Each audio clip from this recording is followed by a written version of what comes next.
I'd now like to introduce you to today's presenters, Steve Salisbury and Kim Kemp. Steve is a global change and transformation expert for some of the world's most recognizable enterprises. He sets the change in motion by creating transformational capacity, galvanizing leaders, and driving accountability to institutionalize the entire transformation. He currently resides in Chicago with his wife. Kim has more than 20 years of experience providing learning and performance change management and user adoption services for Fortune 500 companies to support their implementation of complex business systems as part of a broader organizational change. A few separate fun facts about each of them I did learn. Steve still owns a winery in Southwest Michigan, and this has been in his family since the 1960s. And Kim served in the Army as a Chinese linguist. So in short, you are both very good people to know. I am very happy to have met you, and I look forward to hearing your thoughts today. So with that, Kim, I will go ahead and turn presenter rights over to you. Thank you so much, Kayla. I really appreciate that introduction. And hello, everyone out there. Welcome to our webinar. We're so glad you could join us today on this webinar for our top aims for success for organizational change management. So I just wanted to take a brief minute to set the stage for the presentation. And the reason this topic came up is that in some of the recent conversations I've been having with my clients and prospects, it just became really clear to me that there's still a lot of confusion and misunderstanding about what change management is and the importance of applying change management to organizational initiatives. So to help out with that understanding, Steve and I, what we did was just set out to describe some of the key aims of change management through our video and blog efforts, and this webinar covers just the first 5 of 10 of what we believe are the key aims of OCM, meaning the key things that leaders should focus on to achieve successful change. So in addition to highlighting those aims in this webinar with supporting stories, during this session, we're also going to provide you an opportunity to quickly assess a top-of-mind initiative you might have to determine the level of support you might need to be successful. So I just want to let you know that we are going to have an exercise towards the end here. For that exercise, please grab a pen, a piece of paper, so that you can write down your scores when the time comes and Steve walks us through that section. So as I mentioned, part of what we're trying to achieve today with this webinar is to help others understand the importance of OCM. There are a lot of published studies that show that leaders still struggle mightily with getting their initiatives to succeed. And some of those studies are listed here on the slide for you, but you can probably just Google yourself and find many others offered by research companies like Gartner and ProSci. But for me, these stats just really set up and make clear that change is hard. You know, it's really difficult. And this has been true since change management became a discipline in the 90s, and it only gets more difficult as market pressures continue to increase. In fact, many companies today are what seems to be an evolving state, ever-evolving state of change or transition. And one of my favorite quotes actually is on the screen there in the upper right-hand corner, and it's a Forbes quote, and it's basically, you know, it might be a little bit overhyped, you know, when we talk about digital transformation and corporate survival, but when transformation is seen as essential for corporate survival, the effective use of change management to derive business value out of business initiatives becomes even more important.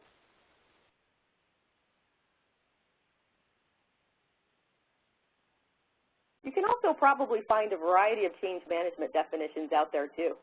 We offer one here from John Cotter. He's one of the foremost thought leaders on the topic of leadership and change. But even beyond this definition, and I won't read that to you, but I think the most important takeaway from this slide is what he offers as a benefit for applying change management principles. And you should see that at the bottom part of your screen, and I'll read that to you. It says, your org flexes with tectonic shifts in competitors, markets, and tech, leaving rivals far behind. I just really love that. You know, I think it aptly describes the outcome that many companies would love to be able to achieve as they work to evolve while facing their current business climate and market headwinds. You know, Kim, I think this is a good definition and certainly a key benefit. One of the things that I've noticed that I think many definitions of OCM miss is the absolute critical need for strong leadership to drive transformative change. Just like you can't expect an airplane to go from New York to Chicago without a pilot, you can't expect your organization to move through change without someone leading the way. So leadership, I think, is a very important component of this definition. For the rest of our short time together, we're going to touch on each of the 5 aims that we have listed here on your screen. We're going to share some stories and our thoughts and help drive home the importance of each aim.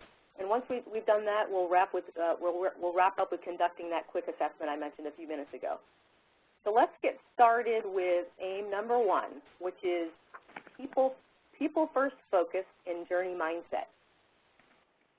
So ProSci asked one simple question on their website that I thought was important to share in this presentation, and that is, why do some changes succeed and others fail?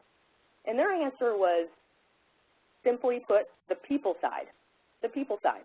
We wholeheartedly agree with that. There's so many times that I've seen a lot of focus in financial investment be placed on the technology and or the business process levers of an initiative, and very minimal attention given to the people side. And our experience tells us when that happens, the risk to change success greatly increases. And in business, we have to evolve to stay competitive. We all know that. But in light of that, as leaders, we really need to be able to help impacted workforces understand that change doesn't happen overnight. It's a journey. It's a process. And not to be negative, but change can be likened to a grief process where there just really aren't any shortcuts. So before embarking on any business initiative, it's really important to get clear that without effective mobilization of people, no transformation, no systems implementation will be successful. So if you're in a company out there, like many, at least many that I've encountered, if this isn't a strength of the senior leadership team, or if it's not embedded in your organizational culture, we do suggest that you seek outside help.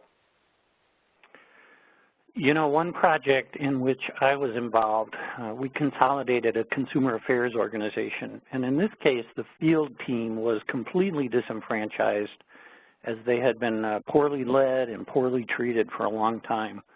The new leader who came in to lead this consolidated organization, he was adamant that he wanted to rebuild this team's faith and confidence in the organization and in themselves before considering any alternative organizational design.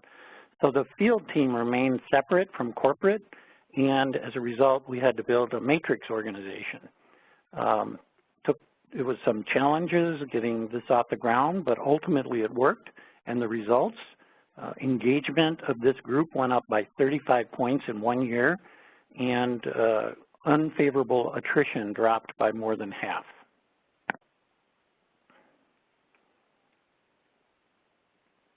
Thanks for that story, Steve.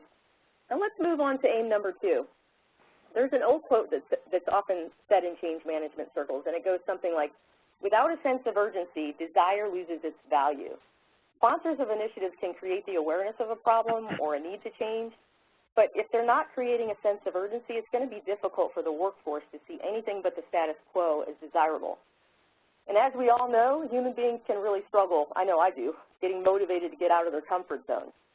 So each individual in an organization is going to struggle making personal decisions to do what's required to change. They really need help from us as leaders. So as we are creating that urgency as leaders, we need to ensure that what we're doing and what we're creating is both high and intense in order to achieve maximum impact. So creating a sense of urgency is not only a critical aim of change management, but it's a key ingredient to our third aim, which is establishing and communicating visionary direction. And we'll get to that one after Steve has a chance to share with us another story. Yeah, thanks, Kim. So I was involved in a large project where we integrated 2 operating companies as part of a merger. The leadership of the acquiring company identified a very clear purpose for speed and made the effort a top priority. And it installed a well-organized change and project management structure to lead through the effort. So when I say they made it a top priority, no other projects were approved to begin during this time frame. That increased our ability to have a sense of urgency around this consolidation. And as a result, we consolidated consolidated $4 billion, that's billion with a B, in sales from the old company to the new company in less than 7 months. Okay, thank you. And moving on to aim number 3, which is visionary direction. So in a lot of benchmarking studies that have been done over the past 20 years, the role of the sponsor has been identified as the #1 contributor to success for change initiatives. And setting a visionary direction is one of the key tasks of the sponsor. And the purpose of that activity is to capture both the hearts and minds of the workforce, to enlist, to enroll, and gain commitment to change. To be effective, though, this visionary direction needs to be both powerful and clear. And once the direction is set, it's important to ensure that leaders at every level of the organization, that leaders' behavior at every level of the organization match what's being communicated, match the words that are being communicated. So when leaders don't walk the talk, it could really undermine the success of your initiative. So it's something that needs to be watched. If the sponsor sets the visionary direction well, it's going to effectively support individuals and teams in gaining knowledge on how to successfully change. This is where leaders start to build that link between strategy and execution. So related to this, I worked with a small not-for-profit organization in Chicago to help them prepare their culture for growth. And in this case, they are basically tripling their staff in 2 years. So going in, there was some chaos in the culture, lack of trust, lack of healthy conflict. So we determined that having a clear purpose for adopting a new and healthier culture was paramount to their ability to succeed and to basically onboard all of these new people quickly and effectively so that they could be productive faster. So as a result, and this is still in process, thus far the executive director has reported fewer escalations to him for situations caused by, let's say, bad behavior somewhere in the organization. It's starting to take root.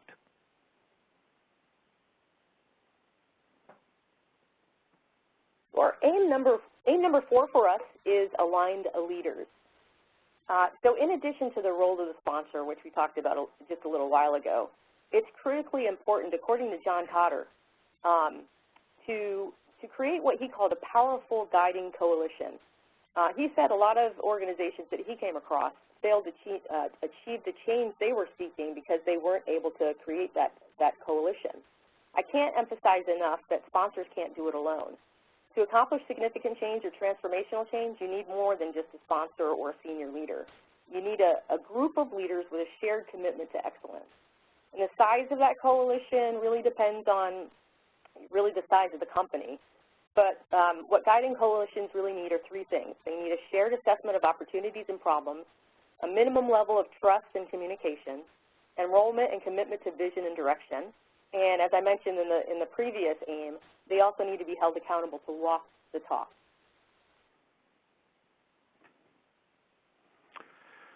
And I think nowhere is leadership alignment more important than in large-scale ERP projects.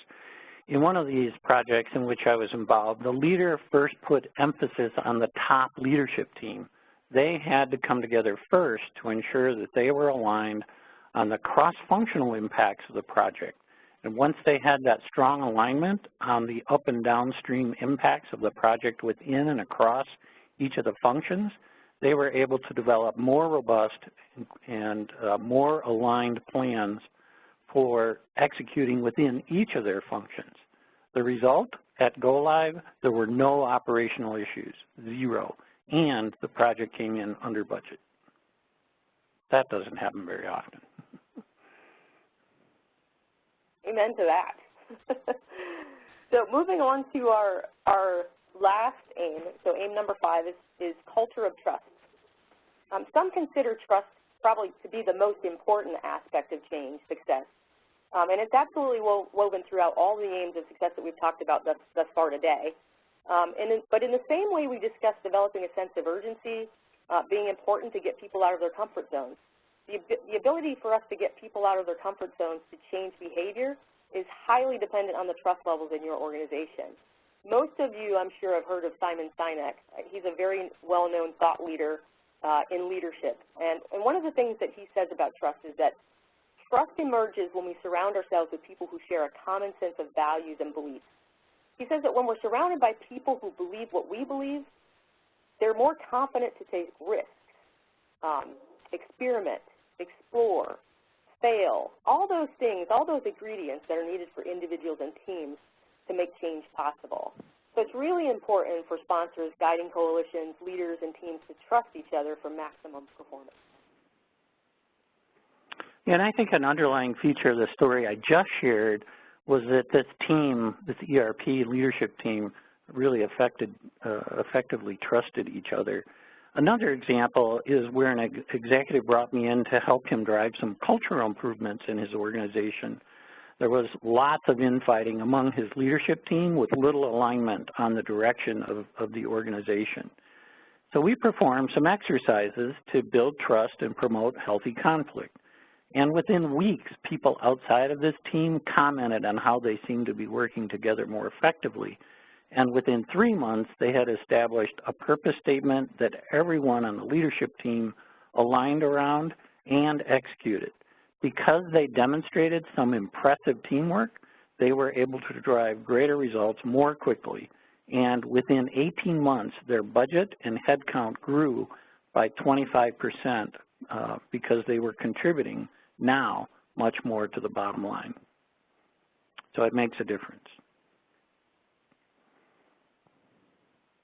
Okay, and now for the fun part, the exercise. Time to assess one of your key initiatives. So Steve's going to lead us through each of the categories that you see on your screen. So if you have that pen and paper, please take that out now, and you'll score yourself as Steve leads you through the assessment categories. Steve? Well, thank you, Kim. So I'll try to go through this quickly, line by line. So the scale is basically 1 to 5. The more risk, the higher the score. And we'll start with the first one. How large is the population? And this is really relative to the entire organization.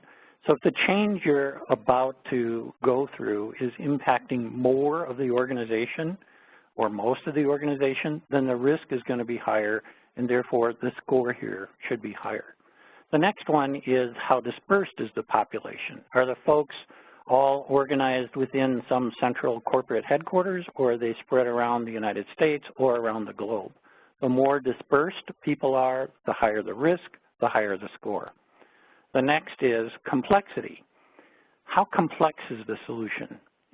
Is this just affecting one area, or are there multiple changes across multiple areas? Again, the more complex, the higher the risk, the higher the score. How central is this to core business? Is this a change that is just impacting perhaps one process in one maybe back office function? Or is this business process change or any change that you're going through more critical to the operations of the core business? Again, the more critical it is to the business, the higher the risk, the higher the score. How similar is it to the end state to the current state?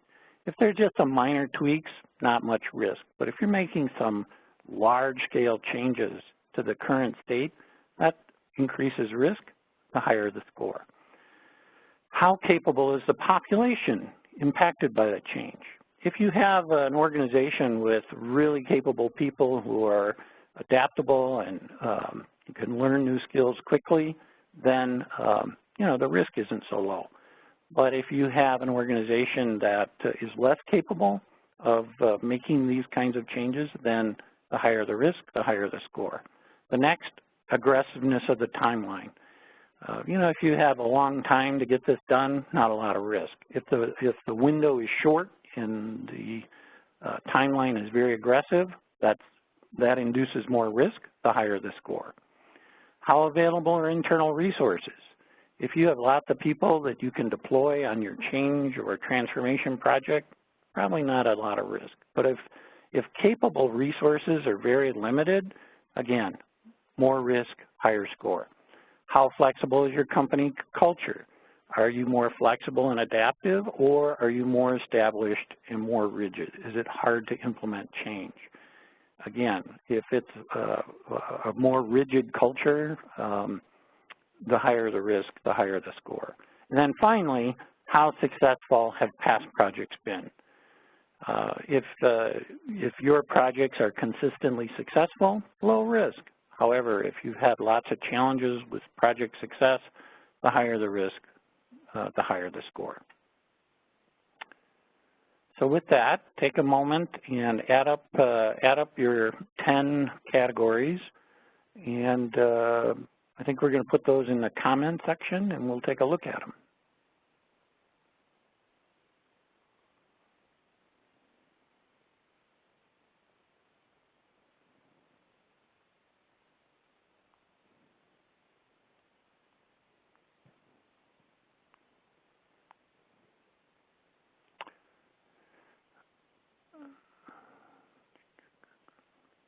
Okay, I'm seeing numbers in the high 30s, low 40s. Go to the next, thank you. Actually, more low 40s are coming in, which is no surprise, and probably why you decided to join this, this webinar today. So the higher the scores, you know, these represent major changes for your organization, and it's going to require very focused attention. You know, if we think about the 5 aims that we talked about today, just taking a couple as an example, you know, you're going to need to put more focus on the people. You're going to need to make sure that your vision, your purpose is very clear, and that your leadership team is aligned around what it is you're trying to do. It's going to be very important to put focused attention on this to be successful, and you may need some help. You may need some help going through that. With that, I'll turn it back to Kim. Okay. So that brings us to the end of our presentation today. We really appreciate your time and attendance. I just want to draw your attention to a special offer that we have for some of the webinar participants today. We'd like to offer 30 minutes of free consulting if you want to continue the conversation and dig deeper into the initiatives that are top of mind for you. Kayla, I'm not sure that I see any questions coming through yet, but maybe you could help us take a look and see. Yes, I did. Yeah, quite a few people sent me questions privately, so I've seen them. You haven't, so it's going to be a surprise here in a second. But I want to take a quick second just to say thank you, Kim and Steve, for the great discussion. I know we went over just a few minutes. We said 20 minutes, but I'd like if those of you can stay on for the Q&A. There are some good questions that came in. So we'll take a few minutes to address those. So just as a reminder, if you do have a question, just be sure to enter that into the Q&A module at this time. And a lot was covered in the last 20 minutes, and there's still more information that we could discuss. As you can see here, Kim's contact information is on this slide deck. I encourage you to keep in touch with both of our presenters today. And we'll also be sending everybody a link to a follow-up blog post where we'll be addressing the key takeaways, a link to the recording, a link to the PDF of the slides, and a link to the PDF of the exercise we did today. So there's a lot of good resources coming your way here in about the next 48 hours. So without further ado, I will go into these Q&A questions that have come in. So Steve, the first one is, how do you handle resistance? Oh, that's a great question. I actually love resistance. When I go into a new project or a new client, I look for the resistors, and I actually prefer to call them legitimizers. It's a little more positive label. And why do I do this? Well, I think resistors, legitimizers, they can really help us understand risks or issues that maybe we hadn't thought of as a project team. You know, we don't know everything. We shouldn't pretend to know everything. So I actually seek these people out to learn, you know, why they think things might not work so well, and then in turn find that if you address those issues and you follow through with them, you can turn these legitimizers into advocates for your change, and usually they can be very strong advocates. So that's how I look at resistance. So then jumping into the next question, when you were talking about aim number 5 under maybe it wasn't even aim number 5, I'll have to think back which one it was, but what are the team building activities that you mentioned for building a culture of trust? Yeah, great question.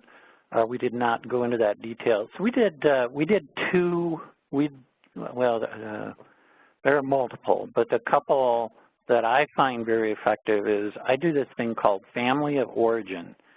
And basically we go around the table and we talk about our family growing up and where we were in the lineup if there were multiple children, and we talk about one of the biggest challenges we faced in our childhood, which might sound a little corny, but it's actually very effective because those things usually inform us and inform our behavior, and it can be kind of fun. Another exercise that we do is a little more risky, but I've always found it to be extremely effective, and I call it a team effectiveness exercise, where we go through, we go around the room, and each person comments on a strength and a developmental opportunity of everybody else in the room. Obviously, if you have a lot of people in the room, that doesn't work so well because it takes a lot of time. But if you have a smaller group of 6 or 8 people, again, I find it very effective for everybody to talk about everybody else. Here's a positive, here's a developmental opportunity, and people usually take that, they take it very well, and it drives some improvements. Those are the 2 big ones, the 2 big exercises that I use. Thank you for sharing those. I know that there probably are more that, more examples too that you could even touch on, and maybe that'll be something that we add to the blog post. Yes. So the next question I want to jump into is the process for implementation different when you're launching a new product or process or something that's tangible versus implementing a new behavior that you'd like to see, such as diversity?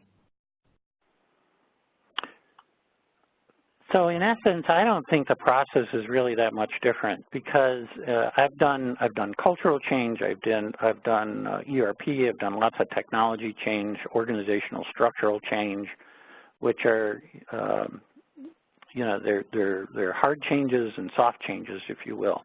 And really from a transformational leadership and change management perspective, the process is really the same. You need to have, especially when we think about these 5 aims, you need to have a very clear purpose. You need to know what it is you're trying to accomplish. You need to have alignment around that with your leadership team and what the impacts are. You need to be very clear about how you're going to communicate with employees and put employees first. Those are 3 of the 5 aims we talked about. It doesn't change. It's really a very similar approach, in my opinion. Thank you. And I know we are quite a few minutes over, and I want to make sure we are mindful of time. If you still have a question, though, I'll leave the WebEx open for a few minutes. Go ahead and put those questions in. As I mentioned, Kim and Steve have both graciously offered their time to write a blog post where we're addressing some of the questions that come in a little bit more detail. So with that, I'll go ahead and start wrapping things up. I want to say thank you again to today's speakers, and thank you to everyone who attended for your time and attention. We do hope that you'll join us again for more webinars. We have a few more great ones coming up, such as contextualizing content curation. We have another one on digital collaboration, and on April 16th, how to drive innovation from within. Registration for these webinars is available at gpstrategies.com under webinars, and all of our webinars are online for a year under our webinar recordings page. I wish everyone on the call a wonderful and productive rest of your day. Thank you.